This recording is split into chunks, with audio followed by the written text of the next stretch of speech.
சிதறி கிடக்கும் வைரமணிகள் என கரிய வானத்தில் விண்மீன்கள் மின்னிக் கொண்டிருந்தன. சாயங்காலம் வெளியே சென்ற எஜமானி அம்மாள் இன்னமும் திரும்பாததனால் ஆனந்த நிலையத்திலே பெரும் அமைதி நிலவி இருந்தது.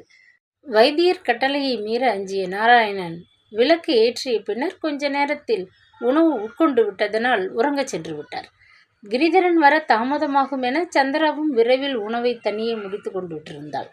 பகல் முழுவதும் புத்தகங்களை படிப்பதில் பொழுதை கழித்ததனால் அவளது சிந்தனை மிகவும் சோர்ந்து விட்டிருந்தது. சில காலமாக அவளை உள்ளூர வருத்திய ஒரு அச்சம் அவளது நரம்புகளை மிகவும் தளர்த்தி விட்டிருந்தது. இலை அசைவதை கேட்டால் கூட மகிழ்ச்சி அடையும் அளவுக்கு அவள் கோழையாகிவிட்டதனால் கூட துணைக்காக அறையில் மூலையிலேயே கிரிதரனின் அருமை நாய் டைகரை படுக்க வைத்து கொண்டிருந்தாள். இதென்ன வழக்கம்? நாயை குளப்பாட்டி நடுவீட்டில் வைத்தானாம் என்பது போல புதிதாக இருக்கிறதே என்று சித்தி ஒரு நாள் இதை பற்றி மிகவும் இறைந்தாள். ஆனால் சந்திராத காதுகளில் வாங்கி கொள்ளவில்லை. டைகர் நாய் அல்ல, பச்சை குழந்தை. அவனை பற்றி மட்டமாக நினைக்காதீர்கள் என்று சிரித்தபடி சொல்லி மழுப்பிவிட்டாள். வெகு நேரம் முயன்றும் கண்கள் உறங்க மறுக்க படுக்கையோரத்தில் இருந்த மின்சார விசை பித்தானை மெல்ல அழுத்தினாள். இடைக்கதவை திறந்து கொண்டு உள்ளே வந்தாள் மஞ்சுளா. அரை கண் தூக்கத்தில் இருந்த காதுகளை நிமிர்த்தி தலையை தூக்கி ஒரு முறை உறுத்து விழித்துவிட்டு அவளது வருகையில் ஏற்பட்ட மகிழ்ச்சியை தெரிவிக்கும் நிமித்தம் சில தடவைகள் வாளை ஆட்டிவிட்டு மறுபடியும் தூங்கச் சென்று விட்டது. தம்பூராவை வைத்துக்கொண்டு நீ சற்று நேரம் பாடினால் தேவலை போல் தோன்றுகிறது. சித்தி தனது சிநேகிதியின் வீட்டில் பிறந்தநாள் வைபவத்தில் கலந்து கொள்ளப் போயிருக்கிறாள். வர வெகு நேரம் செல்லும். அதனால் கவலையின்றி நீ பாடலாம் என்றாள் சந்திரா. மஞ்சுளா பதில் பேசவில்லை. அறையின் மூலையில் மூடி கட்டி வைத்திருந்த தம்பூராவை எடுத்து வந்து தரை மீது படுக்கையின் எதிரே உட்கார்ந்து கொண்டாள். சுருதியை கூட்டிக் கொண்டு தொண்டையை கனைத்து சரிபடுத்தி கொண்டு எஜமானியை மகிழ்விக்கும் நிமித்தம் உற்சாகமாக எல்லாவற்றையும் ஒருங்கே திரட்டி கொண்டு கல்யாண ராகத்திலே சிவகாமீஸ்வரி என்று தனது குலதெய்வத்தின் மீது மனம் உருக பாடத் தொடங்கினாள். சங்கீதத்தில் மிதமிஞ்சிய பயிற்சி ஏதும் இல்லாவிடனும் இயற்கையாக அவளுக்கு அமைந்த ஞானமும் இனிய குரலும் சேர்ந்து கொள்ளவே அந்த பாட்டு மிகவும் கம்பீரமாக பரவி ஒலித்தது. கூரை முகட்டை பார்த்து கொண்டு கண்களை மூடியபடி இசை அமுதை பருகி கொண்டிருந்த சந்திரா மெய்மறந்து போய்விட்டாள். இன்பத்தின் சாயலாக அவளது கண்களில் நீர் துளிர்த்து கன்னங்களின் மீது வழிந்து ஓடியது. எஜமானியிடமிருந்து பதில் வராமல் போகவே பாட்டு முடிந்ததும் அடுத்தபடியாக தோடி ராகத்தை எடுத்தாள் மஞ்சுளா. தேன் போன்ற அவளது குழைந்த இனிய சாரீரம் ராகத்தின் உச்ச நிலையை தொட்டுவிட்டு சரசரவென்று கீழே இறங்கி வந்தபோது அவளையும் அறியாது ஒரு பரவச நிலையில் சந்திரா மெய் சிலிர்த்து போய்விட்டாள். தக்க உற்சாகமும் ஊக்குவிக்கும் பக்கபலமும் இருந்திருந்தால் இவள் பிரபல பாடகியாக இருப்பாள். ஆனந்த நிலையத்திலே இப்படி அடிமையாக பணி செய்து கொண்டு இருப்பாள். அடடா என்று வியப்பும் எய்தியவளாக அந்த இசை வெள்ளத்தில் மூழ்கி போன நிலையில் பச்சாதாபமும் ஒருங்கே எய்திவிட்டிருந்தாள். தணிகை வளர் சரவண பவா என்ற பாடலை ஆரம்பித்து மிகவும் அழகாக பாடி முடித்த பின்னர் மஞ்சுளா தம்பூராவை மீட்டிக்கொண்டு சற்று நேரம் யோசித்தபடி அமர்ந்திருந்தாள். பாட்டு முடிந்தும் கூட அறைக்குள்ளே இன்னமும் அந்த இனிய குரல் ரீங்காரம் செய்து கொண்டு சுழன்று வருவது போன்ற ஒரு உணர்ச்சி நிலவி நின்றதனால் பிரமிப்பில் மூழ்கிவிட்டிருந்த சந்திராவின் நித்தரை மெல்ல வந்து பற்றி கொண்டது. மேலே எஜமானியிடமிருந்து உத்தரவு ஏதும் வராததால் எழுந்து அப்பால் செல்ல அஞ்சியவளாக அங்கேயே அமர்ந்திருந்த மஞ்சுளா தொடர்ந்து பாடலானாள். தன்மதி என்ன பெண்மதியே, உன்னை தான் கொண்ட நாயகர் யாரோடி என்று சிந்து பைரவியில் ஆரம்பித்தாள். கடந்த சில நாட்களாக உள்ளமும் உணர்ச்சியும் பலவிதமான போராட்டங்களில் நைந்து விட்டிருந்ததனால் பாட்டின் பொருள் அவளை மிக்க துன்பப்படுத்தியது. துக்கம் நெஞ்சை அடைத்து கொண்டது. தீமையிலா பெண் மாமயிலே, உன் உள்ளங்கவர்ந்தவர் யாரோடி என்ற அடியை புன்னாகவராளியில் பாட விழைந்தபோது அவள் குரல் தழுதழுக்க தொடங்கிவிட்டது. கண்களில் நீர் பெருகி ஓட நெஞ்சம் விதிர்க்க பாட முடியாது நிறுத்திவிட்டாள். கண்ணீரை துடைத்து கொண்டு மெல்ல தலையை நிமிர்த்தி எஜமானியின் பக்கம் பார்த்தாள். தம்புரா சுடுவது நின்றதும் சந்திரா நிம்மதியாக உறங்குகிறாள் என்பதற்கு அடையாளமாக மெல்ல சுவாச ஒலி காதில் விழவே எழுந்திருந்தாள். அடிமேல் அடி வைத்து மெல்ல நடந்து சென்று தம்பூராவை உரையில் போட்டு மூடி வைத்துவிட்டு இடைக்கதவை திறந்து கொண்டு தன் அறைக்குள் வந்து சேர்ந்தாள். அலைமோதி குமிறி எழுந்த தனது உணர்ச்சிகளை சமாளித்து கொண்டு அவள் மறுபடி வெளியே வர வெகு நேரம் சென்று விட்டது. சமையல் அறையில் கிட்டா மட்டுமே தனியாக இருந்தார். மஞ்சுளா வந்து அருகில் நின்றதை கூட கவனியாது அவர் அடுப்பில் பாத்திரத்தில் எதையோ காய்ச்சி கொண்டிருந்தார். மிளகின் நெடி அறை முழுவதும் வீசவே மஞ்சுளாவுக்கு தொண்டை கமறியது. இது என்ன என்று வினவிக் கொண்டு பலமுறை இருமினாள் அவள். மன்னிக்க வேண்டும், மருந்து மிகவும் காரமாக இருக்கிறார் போல் இருக்கிறது என்று கூறிவிட்டு பற்கள் அனைத்தும் காட்டி பெருங்குரலில் சிரித்து கிட்டா பாத்திரத்தை இறக்கி கீழே வைத்தார். ஒரு நிமிஷம், இதோ இலை போட்டு விடுகிறேன் என்று கூறிவிட்டு பரபரப்பாக ஓடி இலைக்கட்டை அவிழ்த்தார். மஞ்சுளா கேட்கும் முன் அவரே வழக்கம் போல் முடுக்கிவிட்ட கிராமபோன் இசைத்தட்டு போல் பேசினார். வஜ்ரவேலுவும் அம்பிப்பயலும் எஜமானி அம்மாளிடம் உத்தரவு வாங்கி கொண்டு வெளியே சுற்ற போய்விட்டார்கள். அதனால் எல்லா வேலைகளும் என் தலையிலே வந்து விழுந்து விட்டன. எனக்கு கையும் ஓடவில்லை, காலும் ஓடவில்லை என்று கூறிக்கொண்டு பரபரப்புடன் இலையில் உணவை பரிமாறினார். அடடா, அப்படியா? உங்களுக்கு ஏதாவது உதவி வேண்டுமானால் நான் செய்கிறேன். என்ன செய்ய வேண்டும் என்று என்னிடம் சொல்லுங்கள் என்று பணிவாக கேட்ட மஞ்சுளா சாப்பிட உட்கார்ந்தாள். கொஞ்சம் கஷாயமும் கஞ்சியும் தயார் செய்து வைத்திருக்கிறேன், அதை கொண்டு போய் கொடுக்க வேண்டும் என்று இழுத்துவிட்டு நிறுத்தினார் கிட்டா. சாப்பிட்டு விட்டு கையை கழுவி கொண்டு உள்ளே மீண்டும் வந்தாள் மஞ்சுளா. என்னிடம் கொடுங்கள், கொண்டு போய் கொடுத்து விட்டு வருகிறேன். யாருக்கு இவற்றை கொடுக்க வேண்டும்? எஜமானிக்கா என்று வியப்புடன் கேட்டாள். கிட்டா மறுபடியும் கடகடவென்று பெருத்த குரலில் சிரித்தார். அடியேனுடைய வைத்தியம் அத்தனை பெரிய இடத்திற்கு செல்லுமா அம்மா? என்னுடைய வட்டாரத்தைச் சேர்ந்தவர்கள் நம்பிக்கையுடன் என் வைத்தியத்தை ஏற்றால் போதாதா என்று கேட்டுவிட்டு துண்டை உதறி மேலே போட்டுக்கொண்டார். ஒரு சமயம் எஜமானி வந்தாலும் வந்து விடுவார்கள். அப்பொழுது இங்கே நான் இல்லாவிட்டால் வீடு நீர்த்துளியாகிவிடும். கிரிதரன் அவர்கள் வருகிற நேரமும் கூட காலையிலிருந்து எனக்கு ஒரு முறை போய் எட்டி பார்க்க கூட அவகாசம் இல்லை. கிழ பிராமணன் உணவும் மருந்தும் சரியானபடி கொடுக்காவிடில் ஆபத்தேனும் ஏற்பட்டால் சொல்வதற்கில்லை என்று தனக்குள்ளே பேசுகிறவர் போல் முணுமுணுத்தார். சுற்றி வளைத்து பேசுகிறீர்களே ஒழிய இந்த காரியத்தை செய்யம்மா என்று என்னிடம் ஒன்றும் சொல்ல மறுக்கிறீர்களே, நான் விஷயத்தை தெரிந்து கொள்ளக்கூடாதா என்று பரிகாசமாக கேட்டாள் மஞ்சுளா. ஒன்றுமில்லை அம்மா, நம் சிந்தாமணிக்கு இன்று காலையிலிருந்து உடம்பு சௌகரியமில்லை. வழக்கமாக அவருக்கு வரும் ஜுரம் வந்து கால் முட்டிகள் வீங்கி கொண்டு விட்டன. வேலைக்கு போகாது நமது விடுதியின் அறையில் படுத்து கிடக்கிறார். அம்பி பெயல் பார்த்து விட்டு வந்து சொன்ன பிறகுதான் எனக்கு தெரியும். அங்கே ஒரு முறை போய் பார்க்க முடியாமல் சமையல் அறைக்குள் கைதியாக நாள் முழுவதும் கிடக்கிறேன் என்றார் ஆயாசத்துடன். அடப்பாவுமே, டாக்டர் சுந்தரேசனை கூப்பிட்டு அவரை கவனிக்க சொல்லியிருக்கலாமே என்று அனுதாபப்பட்டாள் மஞ்சுளா. சிந்தா ஒரு முரட்டு கிழவர். பற்களை கடித்து கொண்டு நோயுடன் போராடினாலும் போராடுவாரே ஒழிய மருந்து என்றால் அவருக்கு ஆகவே ஆகாது. மேலும் எங்கள் நால்வரில் யாருக்கு என்ன வந்தாலும் அடியேனுடைய வைத்தியத்திலேயே எல்லாம் பஞ்சாய் பறந்தோடிவிடும் என்றார் மகிழ்ச்சியுடன். மஞ்சுளா பதிலுக்கு லேசாக சிரித்தாள். அதை காண கிட்ட அவருக்கு கொஞ்சம் வெக்கமாகிவிட்டது. இந்த கிழவனுக்கு இன்னும் என்னென்ன கலைகள் தெரியுமோ என்று அதிசயித்து நகைக்கிறீர்களா? தோட்டத்தை கொத்துவதிலிருந்து துணி துவைப்பது வரை எனக்கு எல்லா விஷயங்களிலும் சிறிது அனுபவம் உண்டு. களவும் கற்றுமர என்பது எனது கொள்கை. எப்பொழுதும் சிந்தாவுக்கு நான் தான் முட்டி நோவுக்கு கஷாயம் செய்து கொடுப்பது வழக்கம் என்று கூறிவிட்டு பாத்திரத்தில் இருந்த கருப்பு திரவத்தை வடித்து ஒரு சிறிய டம்ளரில் நிரப்பினார். இப்பொழுது என்ன செய்வதென்றே விளங்கவில்லை என தனக்குள்ளே ஆயாசத்துடன் பேசிக்கொண்டு அவளுடைய முகத்தை பார்த்தார். சொல்லாமற் சொன்ன அவரது வேண்டுகோளை புரிந்து கொண்டு விட்டாள் மஞ்சுளா. கவலைப்படாதீர்கள், இம்மாதிரி சமயங்களில் நாம் ஒருவருக்கு ஒருவர் உதவி செய்து கொள்ள வேண்டியவர்கள்தான். என்னிடம் கொடுங்கள், நான் போய் சிந்தாவை கவனித்துவிட்டு வருகிறேன் என்றாள். முகம் மலர்ந்து போய்விட்டது கிட்டாவுக்கு. பரபரப்புடன் 2 பாத்திரங்களை ஒரே மரத்தட்டில் வைத்து அவளிடம் கொடுத்தார். சிந்தாவுக்கு கஞ்சி என்றால் பிடிக்கவே பிடிக்காது. இந்த கஷாயத்திற்கு வேறு வகை உணவு ஒத்துக்கொள்ளாது. அவர் உட்கொள்ளும் வரை அருகில் இருந்து கவனித்து விட்டு வாருங்கள்.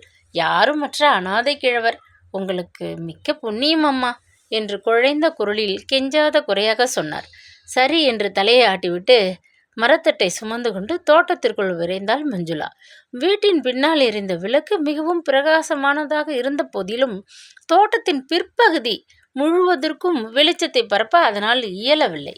மேலும் உயர்ந்து நெருக்கமாக வளர்ந்திருந்த மரங்கள் பரப்பிய நிழலினால் வேலைக்காரர்கள் விடுதியை நோக்கி செல்லும் பாதை இருளில் மூழ்கி கிடந்தது. வெளிச்சம் குறைந்து இருள் அதிகரிப்பதை கண்டதும் மஞ்சுளாவின் நெஞ்சு துணுக்குற்று விட்டது. கிட்டா இதை பற்றி எச்சரிக்கவில்லையே. சொல்லி இருந்தால் கையுடன் டார்ச் விளக்கையாவது எடுத்து வந்திருப்பேன். தினசரி இவ்வழியே நடந்து பழக்கம் போலிருக்கிறது அவருக்கு என எண்ணியபடி தட்டு தடுமாறி ஒரு வழியாக போய் சேர்ந்து விட்டாள். தாளிடாது மூடியிருந்த கதவை திறந்து கொண்டு முன்னறைக்குள் நுழைந்தாள். அறைக்குள் மங்களாக விடிவிளக்கு எரிந்து கொண்டிருந்தது. சிந்தாமணி போர்வையினால் நன்றாக மூடிக்கொண்டு பளிங்கு தரை மீது சுருண்டு கிடப்பதை கண்ணுற்றாள். ஜுர வேகத்தில் அரற்றி கொண்டிருந்த சிந்தாமணி மஞ்சுளா உள்ளே வந்து அருகில் நின்றதை கூட கவனிக்கவே இல்லை. மரத்தட்டை கீழே வைத்துவிட்டு போர்வையை நீக்கி அவர் நெற்றி மீது கையை வைத்து பார்த்தாள். நெருப்பென உடல் காய்ந்து கொண்டிருப்பதை உணர்ந்ததும் அவள் உள்ளம் இறக்க வசப்பட்டு விட்டது. யாரிது என்று திடுக்கிட்டு வினவிய சிந்தாமணி விருக்கென எழுந்து உட்கார்ந்தார். வீங்கி இருந்த முட்டிகள் அதிர்ச்சியினால் மிகவும் வலிக்கத் தொடங்கவே ஐயோ அப்பா என்று அரற்றி கொண்டு படுக்கை மீது சாய்ந்து விட்டார். நான் தான் மஞ்சுளா, உங்களுக்கு மருந்தும் கஞ்சியும் கொண்டு வந்திருக்கிறேன் என்று கூறிவிட்டு மிகவும் பரிவுடன் அருகில் வந்து நின்றாள். சிந்தாமணி கண்களை திறந்து மஞ்சுளாவை வெறித்து பார்த்தார். நம்ப முடியாதவர் போல் கண்களை மூடிக்கொண்டு ஒரு கணம் கழித்து மீண்டும் திறந்து பார்த்தார். உடம்பு இப்பொழுது எப்படி இருக்கிறது? சில்லென்று குளிர்ந்த தரையில் படுக்கையை சரியாக போட்டுக்கொள்ளாமல் படுத்திருக்கிறீர்களே, இது உடம்புக்கு நல்லதல்லவே என்று கூறிய மஞ்சுளா சுற்றுமுற்றும் பார்த்தாள். சுவரை ஒட்டினார் போல் ஒரு அறை இருப்பதை உணர்ந்து சற்றென்று அதன் கதவை திறந்து கொண்டு உள்ளே சென்றாள். விளக்கை பொறித்துவிட்டு உள்ளே கவனமாக பார்த்தாள். ஒரு மூலையில் சில பஞ்சு மெத்தைகளும் கம்பளிகளும் சுருட்டி ஒன்றன் மேல் ஒன்றாக அடுக்கி வைக்கப்பட்டிருந்தன. மெத்தைகளில் ஒன்றை இழுத்து வெளியே எடுத்து வந்து தரை மீது பிரித்தாள். அதன் மீது தலையணியை போட்டுவிட்டு, என்னை பிடித்து கொண்டு மெல்ல எழுந்திருங்கள். காய்ச்சலுக்கு வெறும் தரை முதலில் இதமாக தான் இருக்கும், பிறகு ஆபத்தில் கொண்டு போய் விட்டுவிடும் என்று உரிமையுடன் கடிந்து கொண்டு அவரை பிடித்து மெல்ல உபசரித்து பஞ்சு மெத்தை மீது படுக்க வைத்தாள். அறைக்குள்ளிருந்து சில கம்பளிகளையும் எடுத்து வந்து அவரை நன்றாக போர்த்தினாள். பிறகு அருகில் வந்து அமர்ந்து கொண்டாள். கொஞ்சம் சாய்ந்த வாக்கில் உட்கார்ந்து கொண்டு இந்த கஞ்சியை அப்படியே குடித்து விடுங்கள் என்று பச்சிளங்குழந்தைக்கு சொல்வது போல் நைச்சியமாக சொன்னாள். சிந்தாமணிக்கு எல்லாம் கதை போல் பிரமிப்பாக இருந்தது. உங்களுக்கு இந்த சிரமம் எதற்கு அம்மா என்றார் நடுங்கும் மெல்லிய குரலில். சிரமம் எனக்கா உங்களுக்கா என்று கேட்ட மஞ்சுளா சிரித்தபடி பாத்திரத்தை மிக்க வற்புறுத்தலுடன் அவர் கரத்திலே கொடுத்து விட்டாள். பதில் பேச முடியாது ஒரே மூச்சில் கஞ்சியை குடித்து முடித்த சிந்தாமணி அவளை வியப்புடன் கூர்ந்து பார்த்தார் ஒரு முறை. இதையும் குடித்து விடுங்கள், அதற்கு பிறகு உங்களை நான் ஒன்றும் தொந்தரவு செய்ய மாட்டேன் என்று அவள் கஷாயம் நிறைந்த டம்ளரை அவர் கரத்தில் வைத்தாள். அடிக்கு பயந்த குழந்தை போல் மறுத்து கூற முடியாது அவர் ஒரே வாயாக அதையும் குடித்து முடித்துவிட்டு பெருமூச்சுடன் சாய்ந்து கொண்டார். பாத்திரங்களை எடுத்து மரத்தட்டில் அடுக்கி ஒரு பக்கத்தில் வைத்துவிட்டு அறை விளக்கை அணைத்துவிட்டு கதவை சாத்தினாள். எதிரே இருந்த ஜன்னல் படி மீது மருந்து சீசா ஒன்று வைக்கப்பட்டிருப்பதை கண்ணுற்று அருகில் சென்று அதை கையில் எடுத்து பார்த்தாள். வஜ்ரவேலுவின் வேலை எது? சொன்னால் கேட்கவில்லை. டாக்டர் சுந்தரேசனிடம் சென்று கால் வீக்கத்திற்கு தேய்க்க ஏதோ ஒரு தைலத்தை வாங்கி கொண்டு வந்து என் பிராணனை வாங்கினார். அம்பி பயல் ஒரு மாத்திரையை கொண்டு வந்து என்னை சாப்பிடச் சொல்லி வலுக்கட்டாயம் செய்தான். இப்போ என்னவென்றால் கிட்டா வேறு என்னை என்று முடிக்க முடியாது நிறுத்திவிட்டு வறட்சியாக புன்முறுவளித்தார். இப்பொழுதுதான் நான் வேறு வந்து தொந்தரவு செய்கிறேன் என்று தானே சொல்ல வந்தீர்கள்? பரவாயில்லை, இந்த மருந்தை நாளைக்கு 3 வேளைகள் பூச வேண்டும் என்று மேலே எழுதியிருக்கிறார் வைத்தியர். வஜ்ரவேலு ஒரே ஒரு தடவைக்கு மேல் மருந்தை உபயோகிக்கவில்லை என்பது மீதி உள்ள மருந்தை பார்த்தாலே தெரிகிறது என்று பரிகாசமாக கூறிவிட்டு அருகில் வந்து உட்கார்ந்து கொண்டாள். படுக்க போகும் முன் கட்டாயம் ஒரு முறை தைலத்தை பூசினால்தான் முட்டி வீக்கம் குறையும். என் தாத்தாவுக்கு கூட இப்படி அடிக்கடி முட்டி வீக்கம் வருவதுண்டு. உங்களைப் போல் அவருக்கும் மருந்துகளில் நம்பிக்கை கிடையாது. நான் வற்புறுத்தாவிடில் தானாக ஒன்றுமே செய்து கொள்ள மாட்டார் என்று கலகலப்பாக பேசிக்கொண்டு தனது வலது கரத்திலே தைலத்தை ஊற்றி வீங்கியிருந்த அவரது கால் முட்டி மீது மிகவும் பரிவுடன் பூசினாள். சிந்தாமணிக்கு சற்றென்று பேசவே முடியவில்லை. தாம் பெற்ற மகளினும் பேரன்பு கொண்ட பழைய மனஸ்தாபத்தை மறந்து தனக்கு அவள் பணிவுடை செய்வதை காண அவர் மகிழ்ந்து விட்டார். உள்ளம் நெகிழ்ந்து போனார். அம்மா, உங்களது தங்கமான மனதை அறியாமலே நான் அன்று ஏதோ கடுமையாக பேசிவிட்டேன். உங்களுக்கு என்மேல் கோபம் இல்லை என்பதை அறிந்த இந்த கணமே என்னை வாட்டிய நோய் பறந்தோடி விட்டது போல மனமும் உடலும் தெம்பாகிவிட்டன அம்மா என்று தழுதழுத்தார். மஞ்சுளாவின் நெஞ்சை இன்பமும் துன்பமும் கவ்விக்கொண்டன. அவளாலும் சட்டென பேச முடியவில்லை. கர்வத்தினால் நானும் என்னென்னவோ பேசிவிட்டேன் உங்களிடம், மரியாதை இல்லாமல். கடந்து போனதை நாம் இருவரும் மறந்து விடுவோம். அது கிடக்கட்டும். இந்த நிலையில் நீங்கள் 1 வாரமாவது படுக்கையில் இருக்க வேண்டும். நீங்கள் குணமாகும் வரை உங்களை நான் தினமும் வந்து கவனித்துக் கொள்கிறேன். நேரமாகிவிட்டது, நான் வரட்டுமா என்று கூறிவிட்டு போர்வையினால் அவரை நன்கு போர்த்துவிட்டு எழுந்திருந்தாள். பாத்திரங்கள் இங்கேயே வைத்துவிட்டு போங்கள்.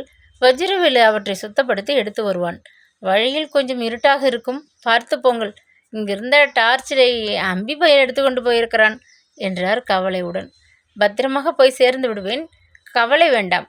இன்னும் கொஞ்ச நேரத்தில் கிட்டா வந்து விடுவார். நீங்கள் நிம்மதியாக தூங்குங்கள் என்று கூறிவிட்டு விடைபெற்று கொண்டு கதவை மெல்ல சாத்திவிட்டு வெளியே வந்தாள். சிந்தாமணியும் கோபத்தை மறந்துவிட்டார் என்ற உண்மை அவள் உள்ளத்தை அழுத்தி வந்த கவலையின் பலுவை குறைத்து விடவே அவள் நிம்மதியாக நடந்தாள். இப்பொழுது அவளுக்கு இருள் நிறைந்த தோட்டத்தைக் கண்டு அச்சமாகவே இருக்கவில்லை. ஏதேதோ சிந்தித்தபடி நிதானமாக நடந்து சென்ற அவள் ஒரு கணம் திடுக்கிட்டு போய் நின்று விட்டாள். காய்ந்த இலை சருகுகள் மீது யாரோ நடந்து அவள் பின்னால் விரைந்து வருவது போல் ஒரு விசித்திர சப்தம் கேட்கவே அவள் மேனி பயத்தில் பதறிவிட்டது. உடல் வியர்க்க, நெஞ்சு பதைக்க மெல்ல திரும்பி பார்த்தாள். இருளிலே அவளுக்கு ஒன்றுமே விளங்கவில்லை. அரண்டவன் கண்களுக்கு இருண்டதெல்லாம் பேய், வீண் கலவரம் என தனக்குள்ளே சமாதானம் சொல்லி கொண்டாள். அடுத்த முறை வந்தால் கட்டாயம் கையில் விளக்கு ஒன்று கொண்டு வர வேண்டும். பூச்சி போட்டு கிடந்தாலும் கேள்வி இல்லை போல இருக்கிறதே என எண்ணிக்கொண்டே மேலே நடந்தாள். மஞ்சுளா, நில், உன்னிடம் பேசத்தான் ஓடோடியும் வந்து கொண்டிருக்கிறேன் என்று பின்னாளில் இருந்து வந்த குரல் அவளை நடுநடுங்க செய்துவிட்டது. யாரது என்று குழறினாள். அச்சத்தில் அவள் உடல் முழுவதும் விடவிடவென்று ஆடவே அவளால் நடக்க முடியவில்லை. எந்த நிமிஷமும் வெடித்து விடும் போல் பயத்தினால் இருதயம் வேகமாக துடித்தது. இவ்வளவு அழகாக நீ பாடக்கூடியவள் என்று நான் நினைக்கவே இல்லை. உன்னை நேரில் கண்டு உடனே பாராட்டாவிடில் எனக்கு இன்று தூக்கமே வராது போலிருந்தது. அதனால்தான் உன்னை பின்தொடர்ந்து இங்கே வந்தேன். பயந்து விட்டாயா மஞ்சுளா என்று குறைவாக கேட்ட ஆடவனின் குரல் அவளுக்கு புதிதாக இருக்கவில்லை.